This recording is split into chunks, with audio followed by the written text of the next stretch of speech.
The African Union Summit 37th Ordinary Session convened on various dates from January 15 to February 18, 2024, culminating with the Ordinary Session of the Assembly of the Heads of States and Government of the AU. This particular assembly is the AU Supreme Policy and Decision-Making organ. The theme for this year was Educate and Skill Africa for the 21st Century. According to a release by the AU, a prosperous Africa based on inclusive growth and sustainable development requires that Africa makes significant investment in education and skills revolution, emphasizing innovation, science, and technology. The push to educate Africa is a long-running one. At the dawn of independence, all AU member states maintained that attaining universal primary education would help boost post-independence Africa and lift it out of abject poverty. Today, the AU, through its Continental Education Strategy for Africa, is vying to expand access not just to quality education, but also to education that is relevant to the needs of the continent. It aims to reorient Africa's education and training systems to meet the competencies required to nurture African core values and promote sustainable development at the national, sub-regional, and continental levels. The plan has one more year. It's been from 2016. It will end in 2025. What has it achieved? Will it be expanded? What are we doing with education in Africa? To discuss this, I'm joined by David Otter, Director, Geneva Center for Africa Security and Strategic Studies, and he joins us from Abuja. It's good to have you on one slot. Thanks for giving us your time. Let's start with your overview of the 37th AU Summit in addressing the theme of Educate and Skill Africa for the 21st century. Well, I think, it's a good place to start, Felicity. Each year, the African Union has or selects a different theme. And of course, this year they're talking about education, science, innovation, and technology, educating the African population. I think, the question now that a lot of us that have been following the AU summit is, how and when do we start seeing results, and how do we see effective results taking place? Africa, as you rightly said, is facing a post-independence environment in which access to education is lacking to millions of children. But it's not just access to education; it's access to relevant education that provides the skills that are required in today's market, to use that word. But not just that, in terms of the relevance of the curriculum that, Africans, inherited from the European states. So how does that change? And how do we get that to reflect on the strength of the continent? We have a continent that is rich in agriculture. We have a continent that has mineral resources, farming, has technological capabilities. So I think the question more or less is how do we change also the narrative within the education sector as to what really is relevant, within the educational sectors. So it's not just about access to primary education, which is, of course, one of the most important foundations, but it's also about the relevance, of education from primary, secondary to tertiary, up to, university and postgraduate levels. How relevant is this strategy, going to reflect on this? And the big question with the African Union, Felicity, has always been that while these themes are very juicy and they seem very relevant to the challenges that Africans do face, the implementation strategy, the means of funding these programs is often tied to some other countries that are outside the African Union's scope. So, do we have a strategy to fund such programs? Do we have a plan to ensure that this can be funded within the contribution of member states. There seem to be. Do not pay their dues. Yes, go ahead. There does seem to, you're quite right when you talk about, our financing being tied to the apron strings of some of the international bodies. But then the AU has come up with the Continental Education Strategy for Africa. What is this strategy about? And there seemed to be some talk about it during the summit. What do you know about it? Because that seemed, the word strategy is in the midst of this, and there seemed to be some work have been done in order to make this strategy, which terminates in 2025, functional. I think this is the question when you talk about a strategy, Felicia, a strategy is a plan, but you've got to look at how it's going to be implemented, the how. Usually, the strategy is to uplift the African child, or some would say, mostly the African girl child, educate a woman, and you educate a society, so to speak. But it's all about the implementation plan. Who is going to do what, and how much is this going to cost? So these are some of the things that has not been forthcoming. I know that the AU has talked about that this is going to run out until 2025. Remember the agenda 2020-2063 of silencing the guns, which of course we've seen more loud guns than we've seen the silencing of the guns. And for me, I do agree that we need some kind of an innovation in our educational system within the African continent. Of course, each country within Africa has a different level, or is at a different stage when it comes to education, innovation, the science and technology.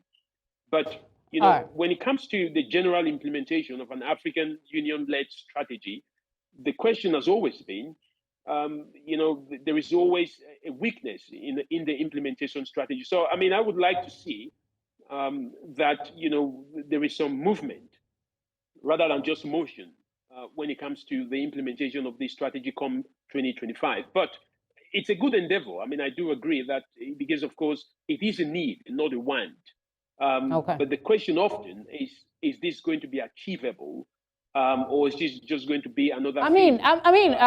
Before we came on, I did see that some work has been done with the Continental Strategy Plan, but it doesn't, like you've highlighted, there's always the implementation of weak strategies and all of that. But let's look at more broadly the subject of education in Africa. What, in your view, are some of the key challenges that the continent faces in terms of not just education, but skills development that is in consonance with what we have as reality in 21st century? I think the first thing to agree is that, as I mentioned earlier on, Africa has 54 or 53 nations, depending on where you're standing. Each nation is at a different stage of its education. But one of the key challenges that African countries have experienced is that most of them are still relying on the old system that was provided by the colonial ages. So education that does not, that does not lead to relevant skills. We talk about a system that does not promote agriculture as a profession, a system that does not promote science and technology. Of course, that level of that change in science and technology has emerged, has changed tremendously in the past years. But I think what the key challenges that African countries have always faced is that there has been an over-reliance for the funding of these programs coming from external parties. And of course, these external parties, will do what they can do, but not necessarily what is going to be a change in the level of education and in the level of the skills acquisition that African countries have. So, for example, Felicia, one of the reasons why we have seen an overwhelming level of insecurity within the continent is as a result of ignorance and lack of education. For example, in countries like Nigeria, where above 10 million children up north, don't have access to education. That was made worse by the insecurity. So on one hand, you realize that insecurity is a driver to lack of education, but also lack of education has been a driver to young people joining all sorts of organized crime groups. The continent has a huge issue, and again, that issue has been the fact that education has not become, a priority in terms of implementation plan. It is a lip service. I mean, every government talks about prioritizing education. I like when you say in terms of implementing. Yes. Yeah, I like when you say in terms of implementation. When you said education, it doesn't seem to be a priority in terms of implementation. That's always where we have a challenge. So let's look at possible solutions.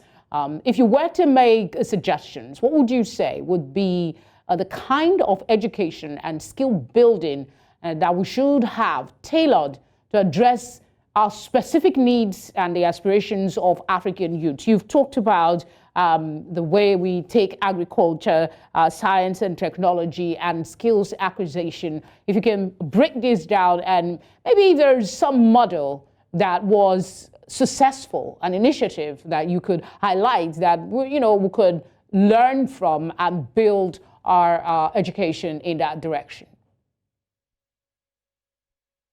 Well, I think in terms of successful models, and one thing which is very clear is, Felicia, is that we don't need to reinvent the wheel.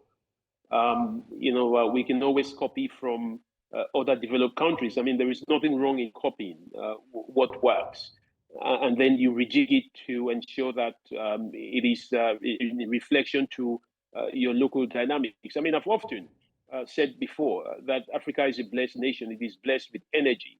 It is blessed with agriculture, the climate.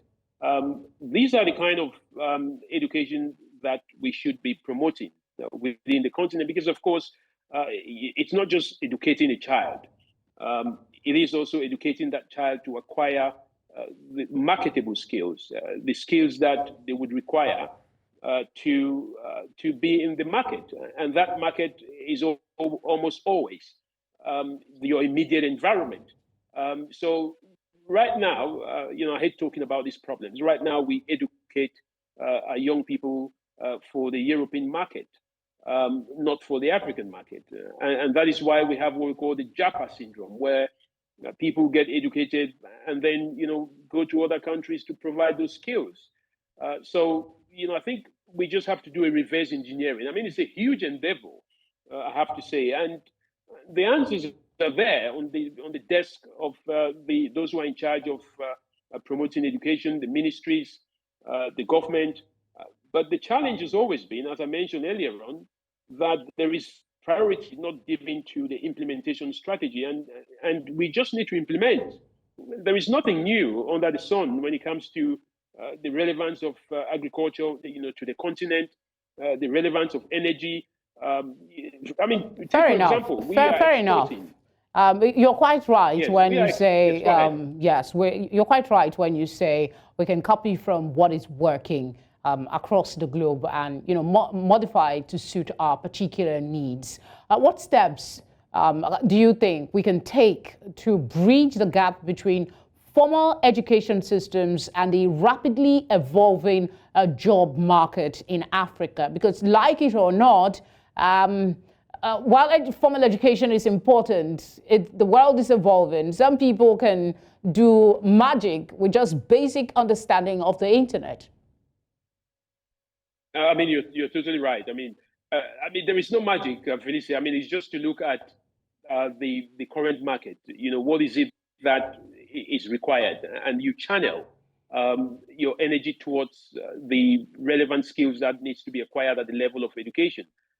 We have to be versatile. We have to be flexible in terms of the educational system. We've got to have curriculums that change frequently to reflect the job market. There is no, I mean, change is permanent. When it comes to issues of this nature.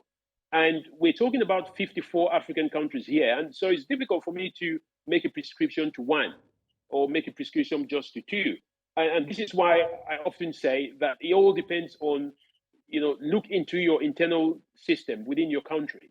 If you're Nigeria, you know where your strengths are. If you're Cote d'Ivoire, you know where your strengths are. If you're Ghana or Egypt, I mean, it's all about understanding the dynamics within your state and then channeling your strategy and your resources, your implementation plan towards that market. I mean, that's how it's going to work for the continent.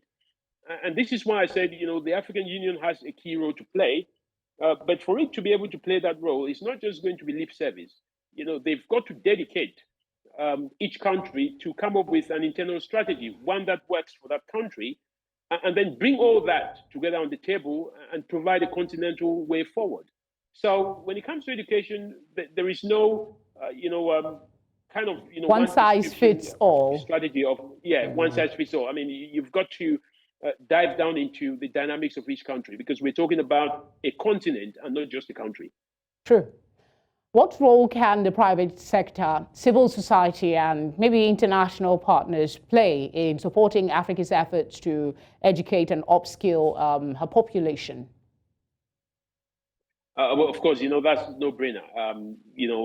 Coordination, collaboration with civil society within the country, understanding the needs of the educational sector, sharing knowledge is something that happens within all should happen within all sectors, not just education. When we talk about security, we talk about the same thing.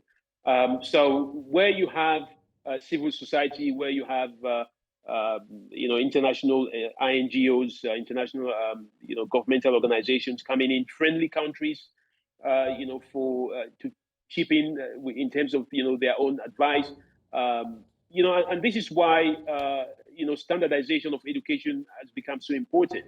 But I think one key thing is that Africa needs to honor and respect its own institutions. We have to move away from giving all the respect and honor to the likes of the Oxford and the Cambridge and the likes of that, and not giving the same, kind of recognition to our own African universities or schools or colleges.